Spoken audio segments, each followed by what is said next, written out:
Operation सिंदूरच्या माध्यमातून भारताने पहलगामच्या दहशतवादी हल्ल्याचा बदला घेतला आणि यानंतर घाबरलेल्या पाकिस्तानने भारतीय वस्तींना टार्गेट करायला सुरुवात केलेली होती। भारतातल्या अनेक बॉर्डरवरची जी शहर आहेत त्या शहरामध्ये पाकिस्तानाने भ्याड हल्ले केलेले आहेत आणि शेलिंग्स म्हणजे तोफ गोळ्यांचा मारा जो आहे तो अनेक शहरामध्ये केलेला होता। यामध्ये सर्वाधिक फटका जम्मू काश्मीरमधल्या पूंछ शहराला बसलेला आहे। पूंछ शहरामध्ये अनेक ठिकाणी हे तोफगोळे पाकिस्तानाच्या हद्दीतून आले आणि ते डागले गेले आणि त्यानंतर मोठ्या प्रमाणामध्ये नुकसान सुद्धा झालेलं आहे।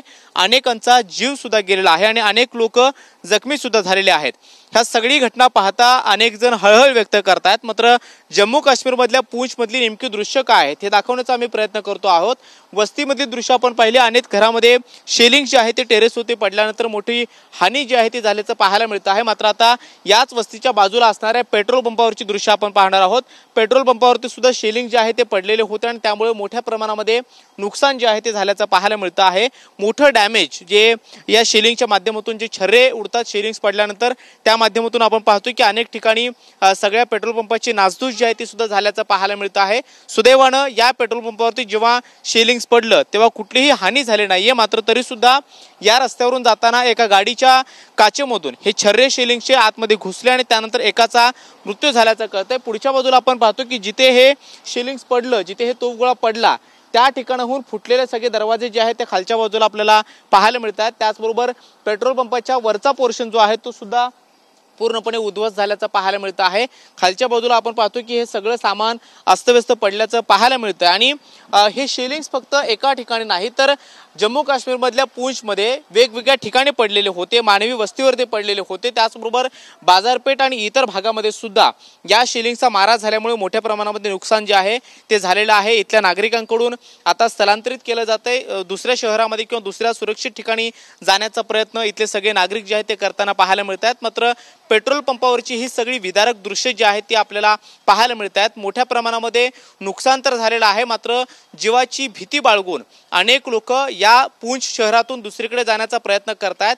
काल संध्याकाळपर्यंत या सगळ्या ठिकाणी जो मारा आहे तो झालेला होता आणि त्यानंतर बऱ्याचशा लोकांनी दुसरीकडे स्थलांतर केलेलं आहे। पाठीमागच्या बाजूला आपण पाहतोय या पेट्रोल पंपावरची जी केबिन आहे ती सुद्धा पूर्णपणे उद्ध्वस्त झाल्याचं पाहायला मिळतं आहे। अनेक ठिकाणी मोठं नुकसान जे आहे ते सुद्धा झाल्याचं दिसतं आहे।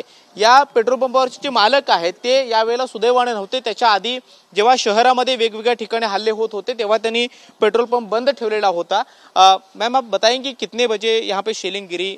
सिटी में कई जगहों पे शेलिंग गिर रही थी, तभी आपने पेट्रोल पंप बंद किया था? जी, जब यहाँ पे आगे पीछे शेलिंग हुई तो तब हमने सोचा कि इसको बंद करना, क्योंकि यहाँ पे बहुत रश हो गया था, लोगों को कहीं से पेट्रोल डीजल वगैरह नहीं मिल रहा था। तो तब यहाँ पे आगे पीछे जब हुए तो तब हमने 2 मिनट पहले ही बंद करके यहाँ से निकले। यहाँ से एक गाड़ी भी निकल रही थी, उसको भी एक बच्चे को लग गई, वो भी उसकी डेथ हो गई। तो यहाँ पे भी बहुत पैनिक सिस्टम माहौल था, बुरा हाल था यहाँ पे लोगों का। गिरी तब आप कहाँ थी? आप रेगुलर यहाँ पे रहती हैं? हाँ, रेगुलर। ये घर मेरा ये भी टूट गया, पूरा खत्म हो चुका है। तो यही थी, हमने यहाँ से भागने की कोशिश की, आगे पीछे निकल गए तो तब उसके बाद ही यहाँ पे सिटी में रहने वाले कई सारे लोग पूंछ छोड़कर बाहर जा रहे हैं। किसी निकल गए हैं, टोटली निकल गए हैं, मैक्सिमम तो यहाँ से निकल गए हैं, बाहर निकल गए हैं, क्योंकि यहाँ बहुत ज्यादा लोगों का नुकसान हुआ है, बहुत हद से ज्यादा। बहुत सारे घरों का नुकसान हुआ है, पेट्रोल पंप लोगों की डेथ हुई है, बहुत सारे लोगों को प्रॉब्लम हुई है, बच्चों की डेथ हुई है, घरों का नुकसान हुआ है, बिजनेस वगैरह सब खत्म हो चुका है यहाँ पे। आप सरकार के क्या मांग करते हैं, क्या दरखास्त करते हैं? क्योंकि पूंछ हमेशा टारगेट होते हुए आया है, कई बॉर्डर के इलाकों में ऐसे हमले होते थे लेकिन अभी सिटी में हो रहे हैं। टारगेट हमें ही करते हैं, जहाँ पे भी कहीं कश्मीर में हो या बाहर हो कहीं पे, तो टारगेट हमें ही बनाया जाता है, पूंछ को ही बनाया जाता है। यहाँ ऐसा है कि बट हमें कोई सहूलत भी नहीं है, कुछ भी नहीं है, यहाँ पे कुछ दिया नहीं है, हमारे लिए कोई सिस्टम नहीं है, खुला छोड़ा हुआ है, बस कोई पूछता भी नहीं है। यहाँ की एडमिनिस्ट्रेशन वगैरह भी कोई हमें कोई पूछती नहीं है, पता ही नहीं करती कोई कुछ है यहाँ पे। कोई जब से यहाँ पे कुछ हुआ है कोई नहीं आया यहाँ पे, किसी ने देखा तक नहीं। घरों का सिस्टम ऐसा, लोग बाहर बैठे हुए हैं, भूखे हैं, कुछ नहीं, कोई किसी ने कुछ नहीं पूछा अभी तक हमें आके। आपका पूरा नाम? शमशाद बानो। जी जी। आपण पाहतोय की पूंछ वस्तीच्या अगदी बाजूला असणाऱ्या पेट्रोल पंपाचं हे मोठ्या प्रमाणामध्ये नुकसान झालेलं आहे आणि पेट्रोल पंप चालवणाऱ्या या ज्या महिला आहेत त्यांच्या माध्यमातून सुद्धा त्यांची आपबीती सांगितली जाते आणि पेट्रोल पंपाच्या अगदी बाजूला असणारं या महिलेचंच घर आहे त्याच्या काचा सुद्धा अगदी पूर्णपणे उद्ध्वस्त झाल्याचं पाहायला मिळतं आहे। घराचे दरवाजे सुद्धा पूर्णपणे तुटलेले आहेत।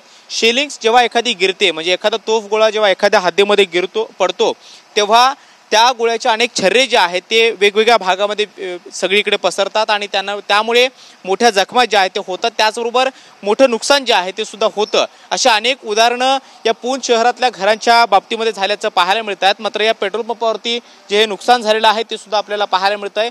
मोठं नुकसान या पूंछ वस्तीमध्ये झालेला आहे आणि त्यामुळे या सगळ्या शहरातल्या लोकांकडून हळहळ व्यक्त केली जाते। मात्र इथं आपण पाहतोय की पेट्रोल पंपाचा सगळा परिसर जर पाहिला तर पूर्णपणे अस्तव्यस्त पडलेला आहे। शिलिंग्स जे आहेत त्या शिलिंग्सचे सर्रे हे वेगवेगळ्या भागामध्ये गेलेले होते आणि त्यानं पेट्रोल पंपावरती मारा केल्याचं पाहायला मिळतं। या बाजूला आपण पाहतोय ही इलेक्ट्रिसिटी डिव्हिजन असेल किंवा वरच्या बाजूला जे आहेत ते सुद्धा या छर्ऱ्यामुळे नुकसान जे आहे ते सुद्धा झालेलं पाहायला मिळतं आणि पूंछ शहरातली लोक आता हे शहर सोडून दुसरीकडे स्थलांतरित होण्याचा प्रयत्न करत आहेत। जोपर्यंत सुरक्षेची खात्री आम्हाला मिळत नाही तोपर्यंत या शहरामध्ये राहणं सध्याच्या घडीला आम्हाला सोयीचं नाहीये, अशा पद्धतीची भावना या सगळ्या पूंछ मधल्या जम्मू काश्मीर मधल्या या बॉर्डरच्या पट्ट्यात राहणारे जी लोक आहेत ज्यांच्यावरती अशा पद्धतीचे पाकिस्तानाच्या हद्दीतून हल्ले झालेले आहेत त्यांच्या माध्यमातून ही व्यक्त केली जाते। त्यामुळे या सगळ्या व्यतिरिक्त भारताच्या हद्दीमध्ये पाकिस्तानाने जे भयाड हल्ले केले त्याचा बदला म्हणून पुन्हा एकदा भारतानं 50हून अधिक ड्रोन हमले पाकिस्तानाच्या हद्दीमध्ये केलेले आहेत। त्यामुळे आता तरी पाकिस्तान यातून धडा घेणार का हे पाहणं महत्त्वाचं असणार आहे।